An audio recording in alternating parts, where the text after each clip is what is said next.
Thank you for taking this moment to breathe and to listen to what can change your life forever. My name is Ragnar Zinikas, and I'm the founder of Starpreneurs TV, How to Dominate the Decade talk show, World Women Conference and Awards, the creator of Coral Desk, the coach of the change makers, and the co-author of the book From Zero to Success. My mission is to empower through education. And thank you very much for joining us today. I have a special guest from London today, and I have the honor to talk with Saf Buxy. Currently embodies the role of a recovered addict, human behavioral coach, addiction specialist, speaker, philanthropist, radio and talk show host, but above all, a survivor. So, ladies and gentlemen, please help me to welcome Saf. Saf, tell us your story. Who is Saf? Wow, who am I? You know what?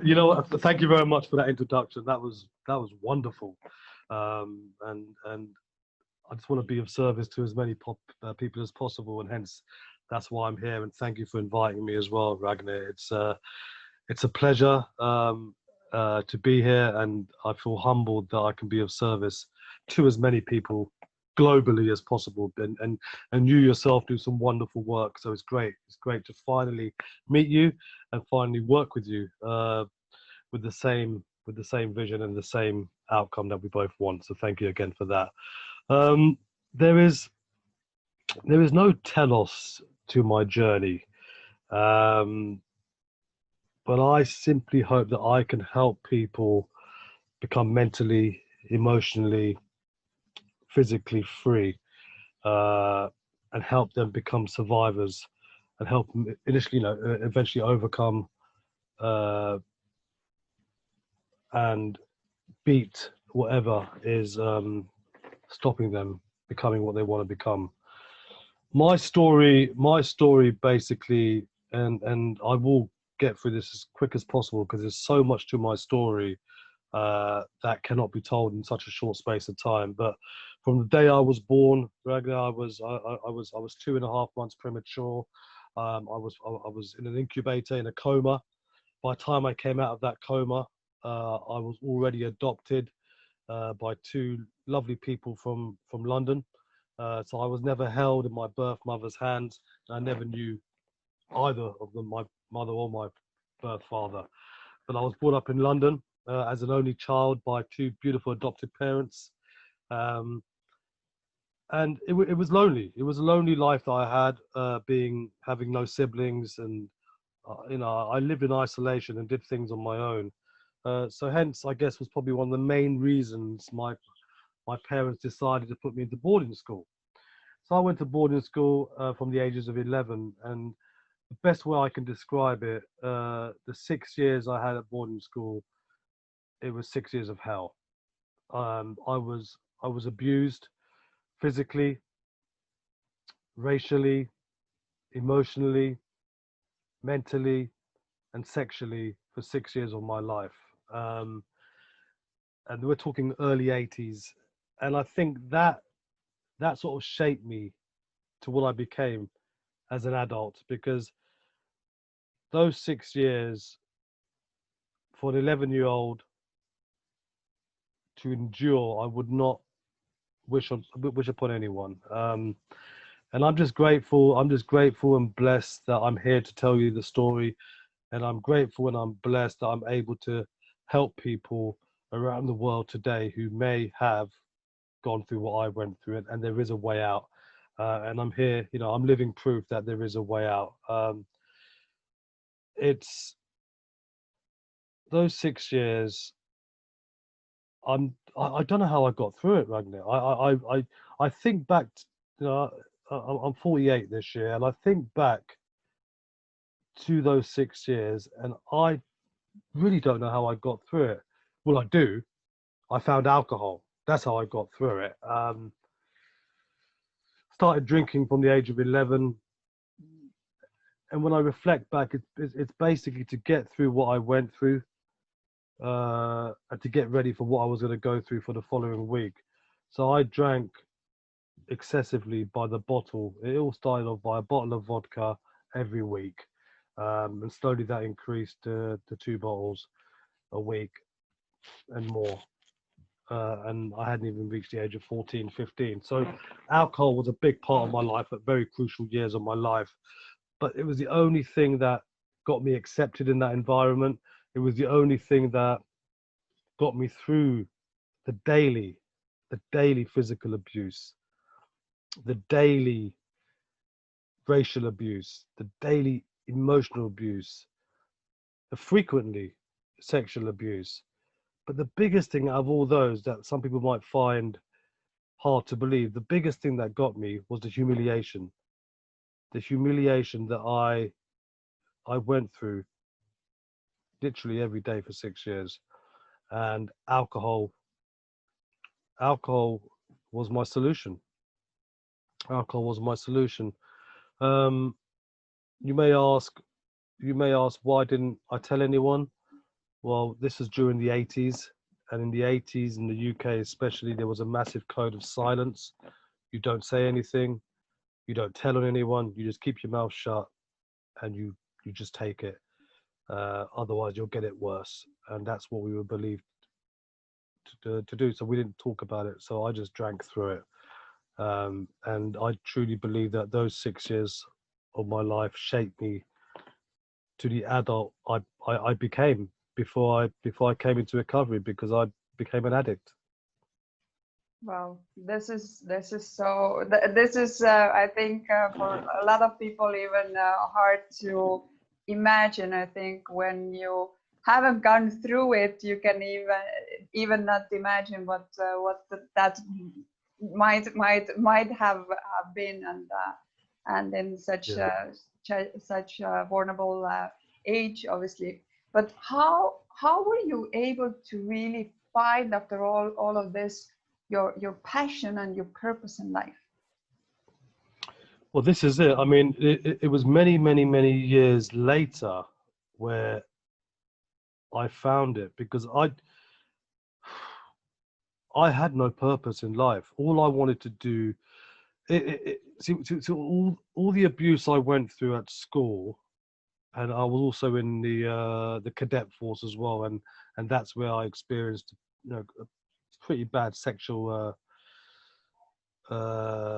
incident that happened to me. But as I reached as an adult, and I came back to London, because the school was just on the outskirts of London, I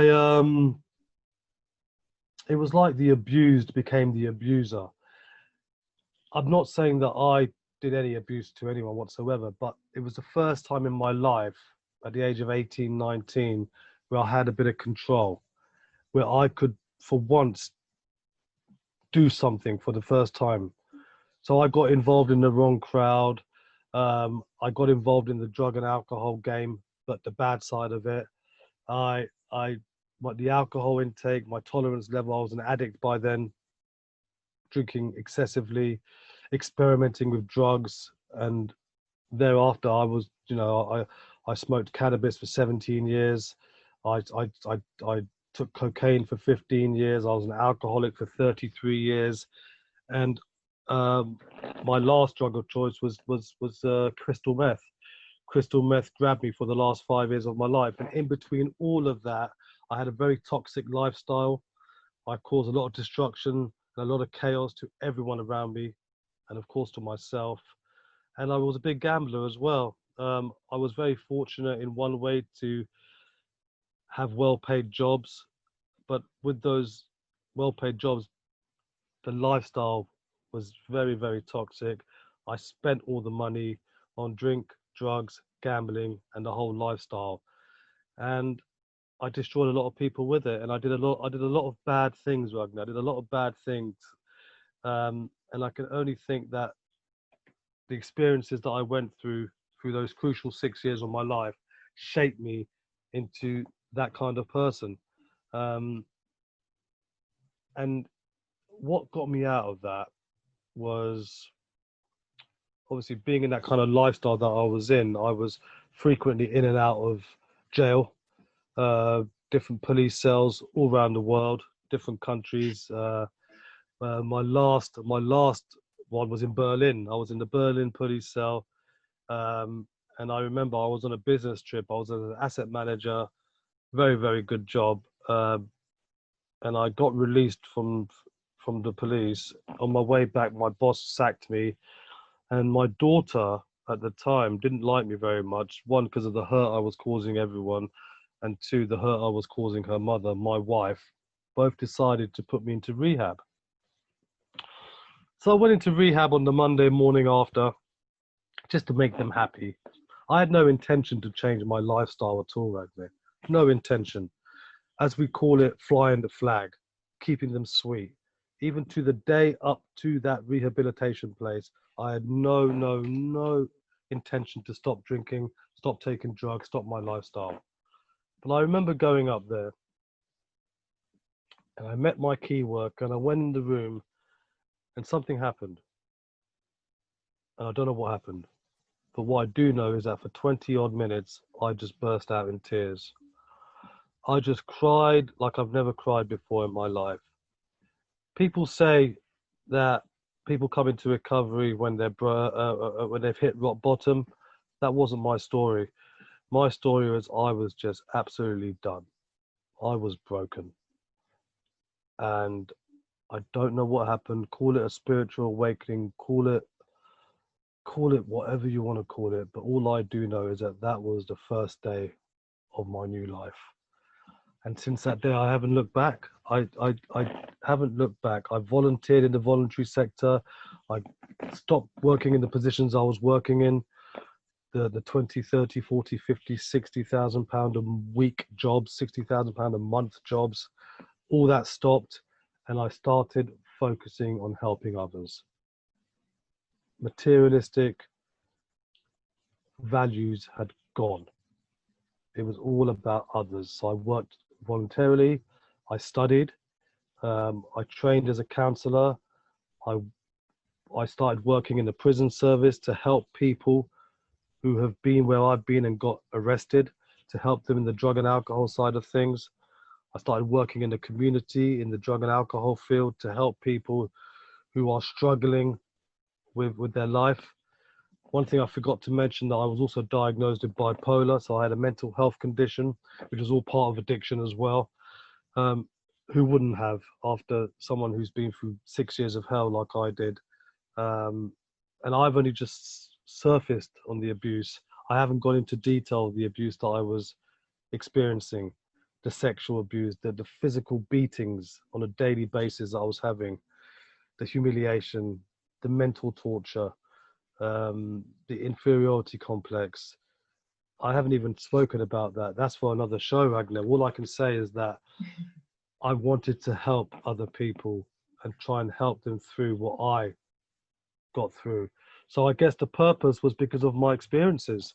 The fact that I got through what I got through, and I had the opportunity, I was given another chance by my family by going through this recovery stage, starting the rehabilitation of, from alcohol, from drugs, from gambling, from the whole lifestyle. It was my way of giving back to others, and I haven't looked back since. I have just kept on working. I found myself, as Mahatma Gandhi said, I found myself by losing myself in the service of others.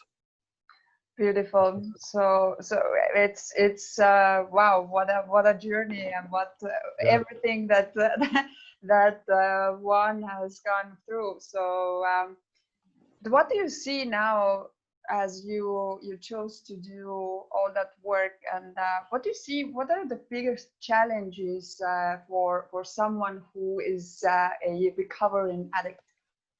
Yeah, I think when I first came into, and this may not make sense, but it was said in a way that it does make sense. When I first came into recovery, someone told me that there's only one thing you have to change, and that's everything.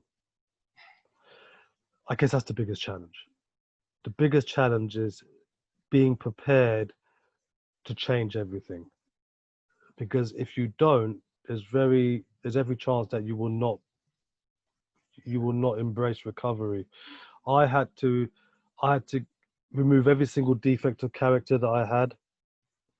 And we're talking every single defect, not just one or two, or not just keep one or two. I had to remove everything, and we're talking selfishness, we're talking jealousy, we're talking hatred, we're talking resentfulness, we're being resentful, we're talking lustfulness, we're talking absolutely every single defect of character I had to remove. The biggest one, I guess, was ego. I had to remove ego totally away from me, because ego and selfishness and resentfulness and anger and jealousy are big parts of an addict. Not It's what it makes you do. So, and ego was a big part, and ego for me, and I'm not very much a religious person, but I'm a very spiritual person, and I put ego down as E for edging, G for God, O for out, edging God out. Anyone who's got ego is edging God out. I had to come out of self, because it was always about me when I was in addiction and when I was in that madness. I had to come out of self. I had to forgive the perpetrators who caused me pain and abuse through those crucial 6 years. And I didn't do it because of them, I did it because of me.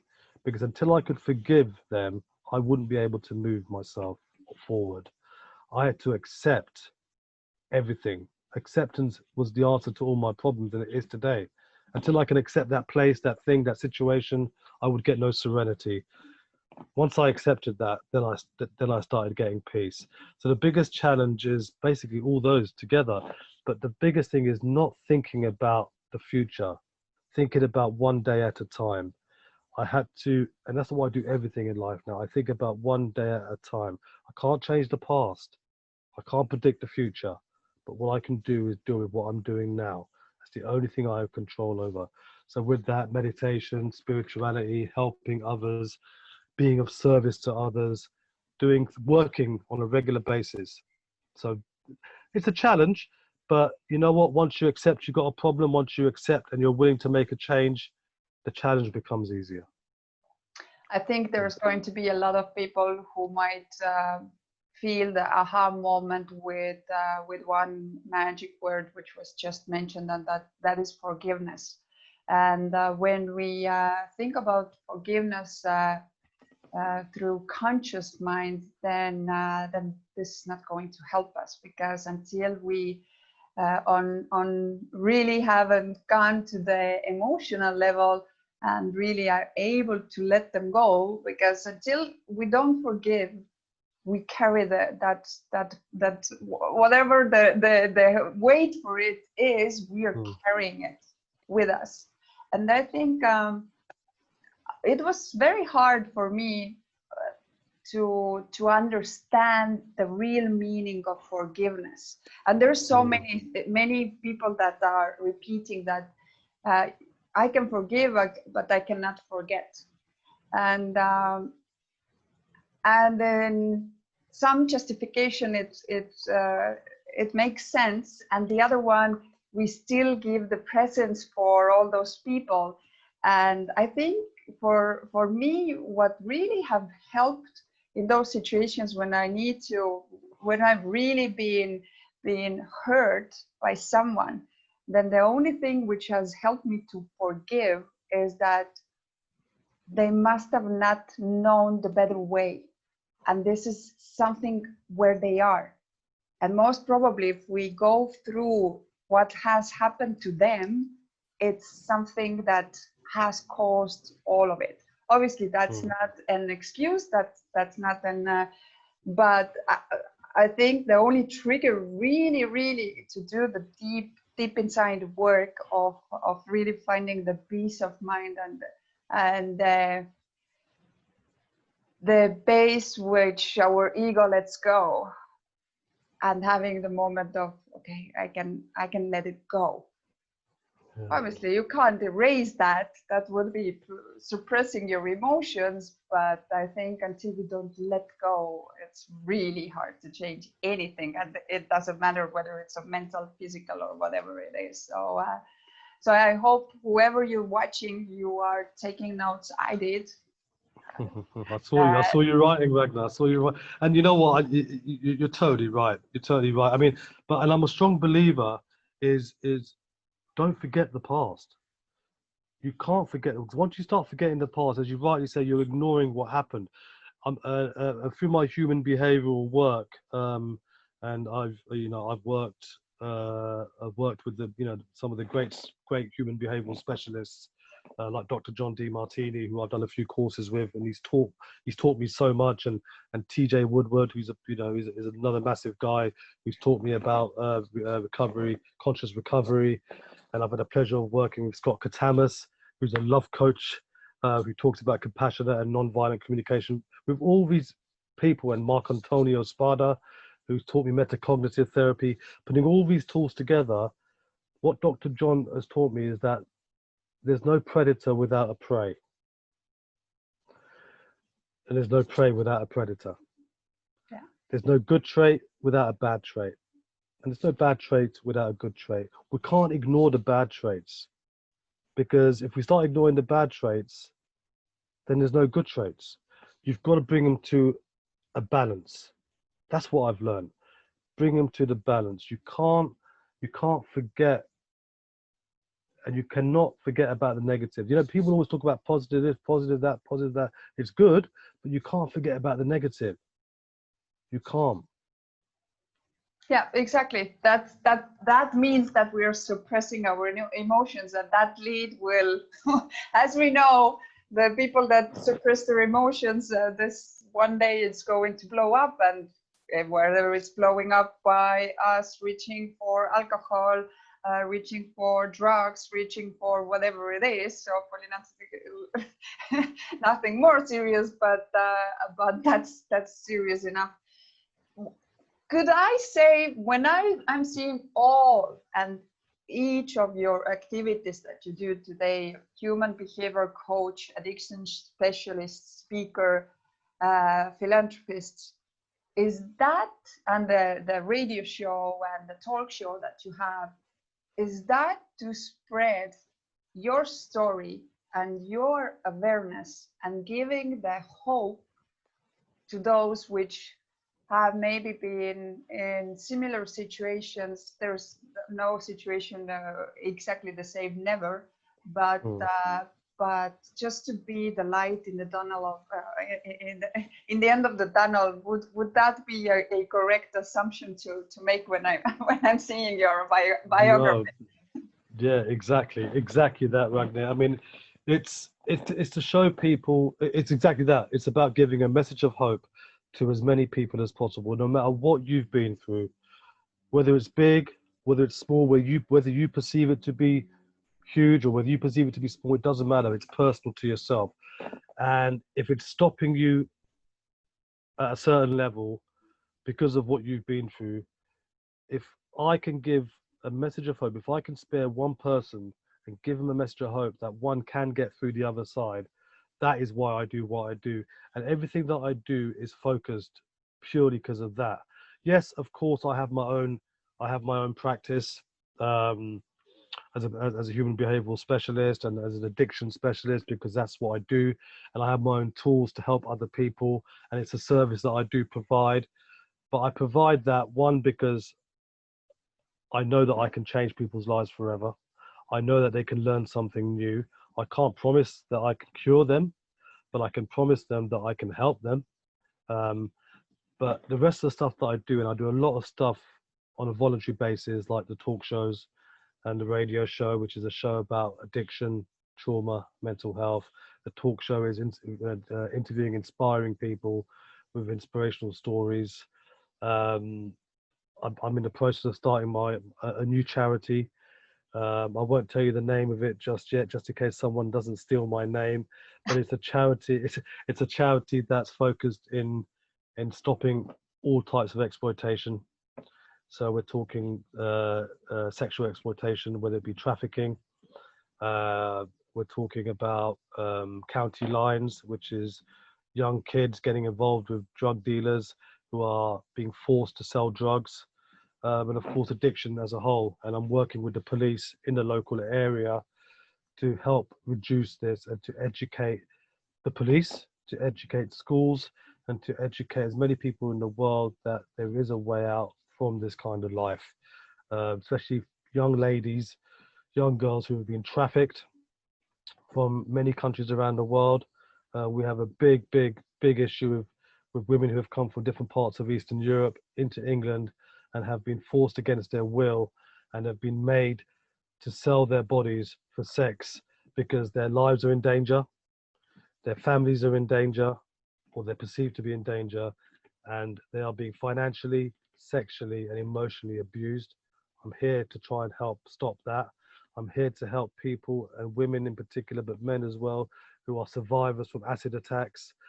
The reason why I do a lot of work in addiction, and in particular with women, is because I don't believe enough men stand up for what women suffer and go through. And I'm one of the few people who do. And I guess a big part of that is because two of the most closest people in my life, apart from my son, is my wife and my daughter.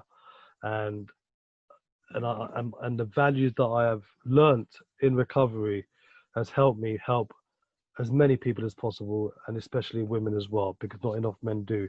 So yeah, everything I do is to try and give a message of hope, Ragnar, but also to offer my services, because if anyone needs help or wants help, and addiction and trauma and mental health does not discriminate.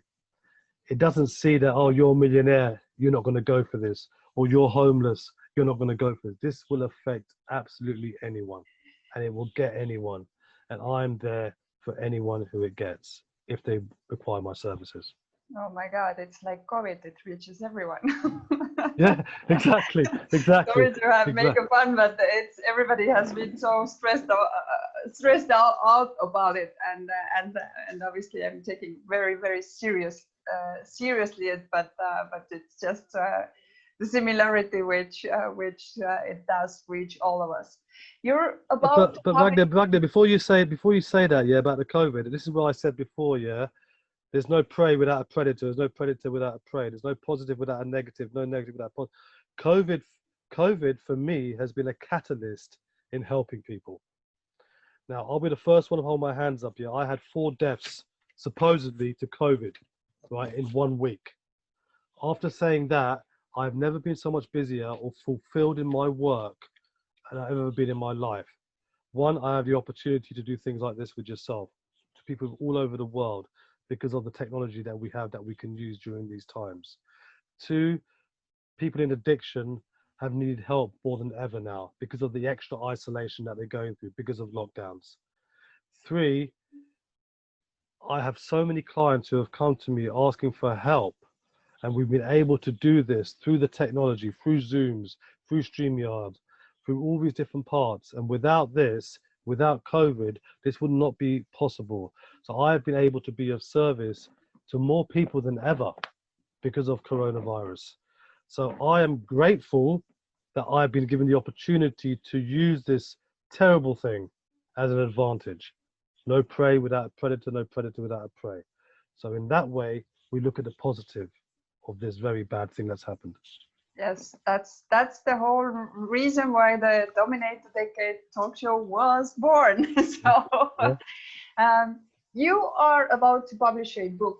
Can you reveal something about it, or is it total secret? Like, I mean, yeah, I mean, like I can. I mean, I won't. Basically, it's a book based on true events, about my story. The title of the book I probably won't mention just yet, again, in case someone takes it, because it hasn't been published yet. But it will be available on Amazon for sure, and on all my pages, on my website, safbuxy.com or safs-surgery.com. It'll be on my Facebook pages when it does come out. But the book, like everything I do, is there to give a message of hope to people. The book is about a person's journey from the day he was born to present day, of everything that one can go through with regards to abuse, with regards to suppression, with regards to humiliation, with regards to violence, addiction, trauma, mental health issues, everything that anyone could go through, and how one could get to the other side and change their life forever. And that's what it's about. It's about giving a message of hope. The book is about giving a message of hope. Beautiful. We That's, will be that's, looking forward to hear once it's already published, and we would share that with our audience as well. So keep us thank in you. mind once it happens. I want to thank everybody that you have taken the time and really investing it in yourself, because when you took time to listen to our interview, you are investing in yourself, your personal development. So if you have any questions, if you have any recommendation, comments that you want to make, please make sure that you leave them below this video. We will take care of them after the session is finished. And also, if you need help, then in a few seconds or moments, we're going to share also how we can contact Saf. But before we do that, Saf, which will be your 3 recommendations how to dominate the decade? You know what, Ragnar, that's, I don't think there's a right or wrong way, but for me, you know what, we live in a time where there's a lot of distressing things happening. And I have this, you know, I have the opportunity to have this gift has been given to me, that everything that I've been through, I have these platforms where I can be the voice for the voiceless. I can be heard for the people who are, you know, are not being heard. And it's about, you know, in these distressing times, it's about working as a collective. It's about working in communion. It's about working together. Now, nobody has the right to dominate people in terms of prejudice, animal rights, indigenous rights. We have a commonality, we have an equality. We are all one. We are one person, we are one nation, we are one love. You know, it's about, we're talking about fighting against injustice. Fighting against injustice. The injustice, you know, against the prejudice, against the gender, as I said, against a race, against a belief, against impunity. We have a right to fight against all this injustice because we are all one. It's all about love and compassion, and that's how we should all work together. So there aren't 3 ways. There's one way, and it's all about working as one. For me, you know, we all work together, and we can all dominate the future, the present, the next decade together. It's about accepting people for what they are. Because when we're born, we don't have this in our head. It's society that puts all this in our head. So I hope that answers your question, but it's about working as a collective, working in communion, and working as one, because we are all one. Beautiful. It's a beautiful answer. And as we say, that's why we're talking with all the different walks of life, people that do have their secret source, how to dominate the decade. So beautiful answers, and definitely something to write down, and not write down, but also take action. But again, we're going to talk about it in a second. So if someone wants to follow you, if someone wants to contact you, how can they do so? No phone numbers, please, for your own security. Yeah, there's many ways to contact me. Facebook's usually a good one. They can either find me, Saf Buxy, my full name, or they can find my Facebook page, which is Saf Surgery, SAFS Surgery. My website is www.safbuxy.com, or you can even put www.safs-surgery.com. So they're probably the best ways to find me. I mean, I'm on Instagram and I'm on Twitter as well, and I'm also on LinkedIn. But Facebook, send me a message or send me, my email address is on my website. Check my website out. It tells you about the work I do. It tells you a bit about myself, where I've been, and it tells you what I'm doing as well on a daily basis. So yeah, Facebook, website, main two ways. So if you want people to have sort of a message out of this, so what would be the final message to close this interview, and what you want people to take from it? Wow. Yeah. I think as a human race, I think we've become very disconnected from the natural world. I really do. Many of us are guilty of egocentric worldview. You know, we believe that we are the center of the universe, and we're not. We're not.